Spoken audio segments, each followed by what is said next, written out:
আসসালামু আলাইকুম। আশা করি সকলেই ভালো আছেন। আমিও আল্লাহর অশেষ রহমতে এবং আপনাদের দোয়ায় ভালো আছি।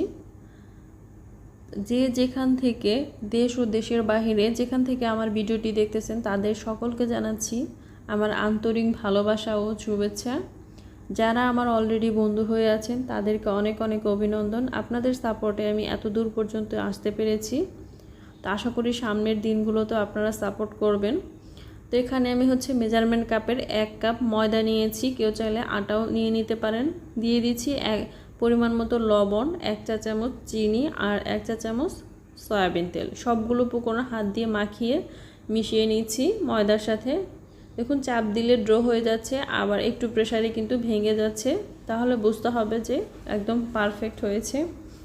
আর এখানে কুসুম গরম পানিটা নিয়েছি। আপনারা দেখতেছেন যে আমি বারবার কিন্তু হাত দিয়ে দেখিয়ে দিচ্ছি যে কি পরিমাণে কুসুম গরম পানিটা নিয়েছি। এখানে কুসুম গরম পানিটা দেওয়ার কারণ হচ্ছে যে ময়দা গুলিয়ে নিলে কিন্তু দেখা যায় রুটি বানাতে একটু কষ্ট হয়, একটু আঠালো টাইপের। এর জন্য একটু কুসুম গরম পানিটা দিয়ে দিচ্ছি, তাহলে রুটি বেলে নিতে সহজ হবে, বা যে কোনো করে যেভাবেই করি না কেন সহজ হয়ে যাবে। তো ডোটা অল্প অল্প পানি দিয়ে করে নেবেন, বেশি পানি দিয়ে করতে গেলে কিন্তু ডোটা পারফেক্ট হবে না। তো আমি মথে নিয়েছি। এখন এটার উপরে আমি অল্প কিছুটা তেল ব্রাশ করে দিব। তেল দিয়ে তারপর কিছুক্ষণের জন্য রেখে দিব। রেখে দেওয়া মানে আর ভেতরের যে পুরটা সেটা আমি তৈরি করে নিব। তো এখানে চুলার মধ্যে একটা প্যানে পানি দিয়ে তার মধ্যে হলুদ দিয়ে দিচ্ছি। আর এখানে মাছের ডিম নিয়েছি, বড় সাইজের একটা ডিম ছিল, সেটা থেকে কিছু অংশ নিয়েছি, নিয়ে ধুয়ে পরিষ্কার করে এখন এর মধ্যে দিয়ে আমি চুলায় বসিয়ে দিচ্ছি, সিদ্ধ হতে থাক।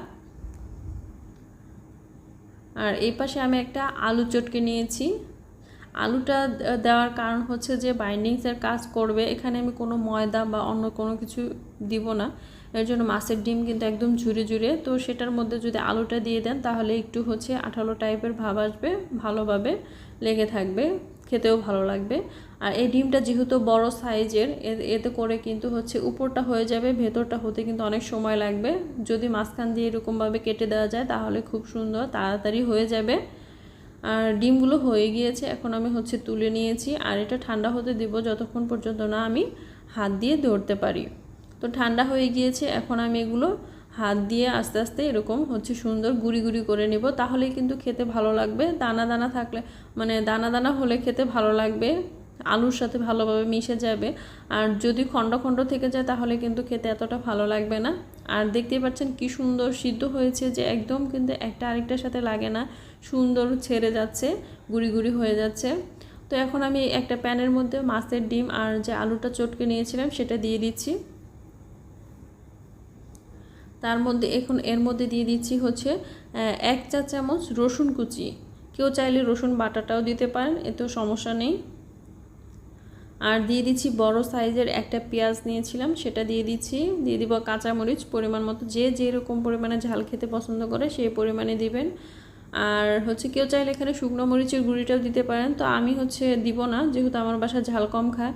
আর দিয়ে দিচ্ছি 1/2 চা চামচ হলুদ গুঁড়ো, ধনিয়া গুঁড়ো আর জিরা গুঁড়ো 1/2 চা চামচ করে। লবণ দিয়ে দিচ্ছি পরিমাণ মতো। আর একটা জিনিস স্কিপ করে গিয়েছি, সেটা যে আমি এখানে 1/2 চা চামচ আদা বাটা দিয়েছি, সেটা আমি স্কিপ করে গিয়েছি, তো সরি। আর 1 টেবিল চামচের মতো তেল দিয়েছি, সয়াবিন তেল দিয়ে তারপরে ভালোভাবে মিশিয়ে নিচ্ছি। আর এটা এখন কিন্তু আমি চুলায় বসিয়ে দিয়েছি। আর এই পর্যায়ে চুলার আঁচটা রেখেছি আমি মাঝারি আঁচ থেকে একটু কম, যেহেতু তেলের পরিমাণটা কম দিয়েছি, আর তেলের পরিমাণটা কম দিলেই ভালো। আর এখানে 1 টেবিল চামচ টমেটো সস দিয়ে দিচ্ছি, আবারও নেড়ে চেড়ে কিছুক্ষণ ভেজে নেব। তো অনেকটা ভাজা হয়ে গিয়েছে, এখন এর মধ্যে আমি দিয়ে দিব 1/2 চা চামচের মতো গরম মশলার গুঁড়া।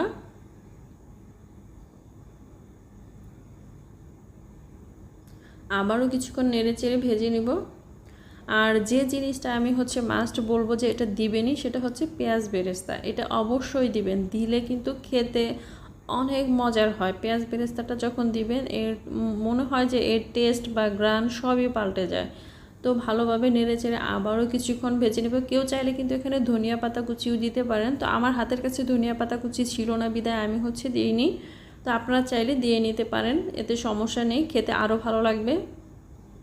তো হয়ে গিয়েছে, আমি নামিয়ে নিয়েছি। এপাশে আমি হচ্ছে যে ডোটা তৈরি করেছিলাম, এটা আবার কিছুক্ষণ মথে নিচ্ছি।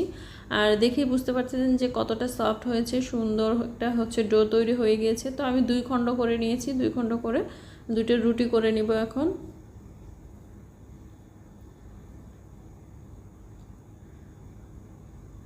তো আমি রুটি করে নিয়েছি, দেখেই বুঝতে পারবেন যে কতটা মোটা রেখেছি। আর এই রুটিটা একটু পাতলা করে বেলে নিলে ভালো হয়। আর যেহেতু আমি রুটি এত পারফেক্ট সুন্দর করে বানাতে পারি না, এর জন্য হচ্ছে আমি যতটুকু পেরেছি ততটুকুই আপনাদের সাথে শেয়ার করলাম। তারপরে চেষ্টা করেছি যে যতটা পাতলা হয়। তো এরকম হচ্ছে আমি মাঝখান দিয়ে কেটে নিচ্ছি। আর কেউ চাইলে এটা হচ্ছে যে রুটি এরকমভাবে কেটে নিয়ে করতে হবে তা কিন্তু না, কেউ চাইলে হাতে চেপে চেপে করে দিতে পারে। তো হাত দিয়ে চাপতে গেলে কিন্তু এতটা সুন্দর পাতলা রুটি হবে না। অবশ্যই পাতলা রুটি করবেন, তাহলে খেতে বেশি ভালো লাগবে। তো 1 খণ্ডের মধ্যে আমি যে ডিমের পুরটা তৈরি করেছি সেটা দিয়ে দিচ্ছি। আপনাদের হয়তো একটু বুঝতে কষ্ট হচ্ছে, যেহেতু আমার এক হাতে ফোন আর ক্যামেরা, আরেক হাত দিয়ে করতেছি, তো আপনাদের কষ্ট হচ্ছে। তো কি করব, আমার যেহেতু কেউ হেল্প করার নেই, তো আমাকে এভাবেই কষ্ট করে করতে হয়। তো এরকমভাবে চাপ দিয়ে চেপে চেপে তো দিয়ে দিবেন, তাহলে দেখবেন যে সুন্দরভাবে লেগে গেছে। আর এটা কিন্তু এত প্রেশারও দিতে হয় না, হালকা একটু চাপ দিলেই কিন্তু সুন্দর একটার সাথে আরেকটা লেগে যায়, খুব সুন্দরভাবে হয়ে যায়, দেখেই বুঝতে পারতেছেন।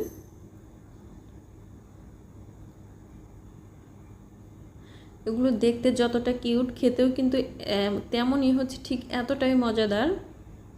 আপনারা একবার অন্তত একবার হচ্ছে হলেও বাসায় তৈরি করে খেয়ে দেখেন যে কী পরিমাণে মজাটা হয়।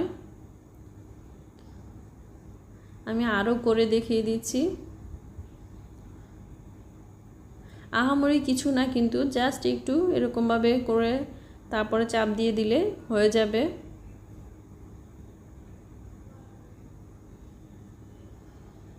তারপরে এই অংশগুলো একটু চেপে চেপে লাগিয়ে দিব। তো ব্যাস হয়ে গিয়েছে। কতটা সহজ দেখুন। তো আমি সবগুলো এভাবে তৈরি করে নিয়েছি। এখন আমি এগুলো হচ্ছে ভেজে নিব। তো চুলায় হচ্ছে একটা প্যানের মধ্যে আমি কিছুটা তেল দিয়ে দিব।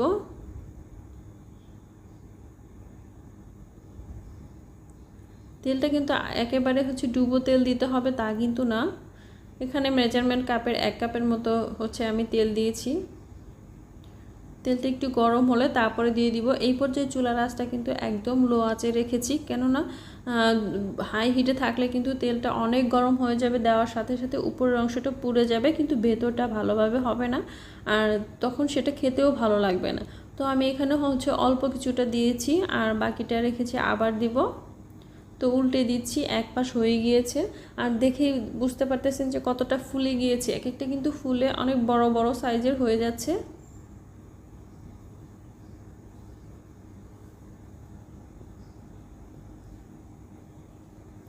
একটু ব্রাউন কালার হয়ে আসলে তারপরে হচ্ছে আমি এগুলো তুলে নিব। তো হয়ে গিয়েছে। এখন আবার বাকি যে ছিল সেগুলো দিয়ে দিচ্ছি, সেগুলো হচ্ছে ভেজে নেব।